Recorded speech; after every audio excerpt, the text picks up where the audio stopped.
যেই বিশ্ববিদ্যালয়ের জমিনের মধ্যে ছাত্রদের চরিত্রে ঠিক থাকে না, যারা মদ জুয়া আর নারী নিয়ে পড়ে থাকে, সেই জায়গার মধ্যে ঢাকা বিশ্ববিদ্যালয়ের মধ্যে ইসলামী আন্দোলনের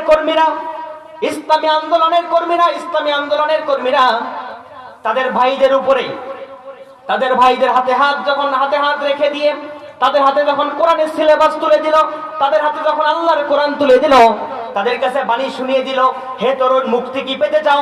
আল কোরআনের পথে চলে আসো। মুক্তি যদি পেতে চাও, আল কোরআন তোমাকে হাতছানি দিয়ে ডাকছে।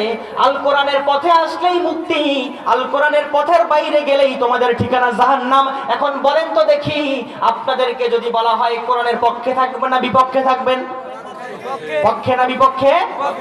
পক্ষে। কারণটা কি? আরে আমাদের ঈমান কম থাকতে পারে, নামাজ আমরা ঠিক মতো না পড়তে পারি, কিন্তু আমার কথা হলো যতটুকু ঈমান আছে, ঈমানের পথে বলিয়ান হয়ে আমরা কোরআনের পক্ষে থাকতে চাই। ঠিক কিনা বলেন? আমরা মুমিন, বাঁচবো আল্লাহর জন্য, মরবো আল্লাহর জন্য। জীবন থাকবে যতক্ষণ আল্লাহর কোরআনের সঙ্গে থাকবো ততক্ষণ। জীবন থাকবে যতক্ষণ আল্লাহর কোরআনের রাজ এই জমিনে কায়েম করার স্বপ্ন দেখবো ততক্ষণ। ঠিক কিনা বলেন? বিশ্ববিদ্যালয়ের সেই জমিনের মধ্যে, যেই জমিনের মধ্যে আমার ভাইদের চরিত্র ঠিক থাকে না, আমার ভাইদের হাতে কোরআনের সিলেবাস তাদের হাতে তুলে দিল, ইসলামী সাহিত্য তাদের হাতে তুলে দিল। ইসলামী সাহিত্য আর কোরআনের সিলেবাস তাদের হাতে তুলে দেওয়ার কারণে আমার ভাইদেরকে যারা রাত্রিবেলা শব্দদারির ব্যবস্থা করে দিল, তাহাজ্জুদের জন্য শব্দদারির আয়োজন করে, এই সব যে সমস্ত ভাইরা তাদেরকে জান্নাতের পথের মধ্যে ডাকে।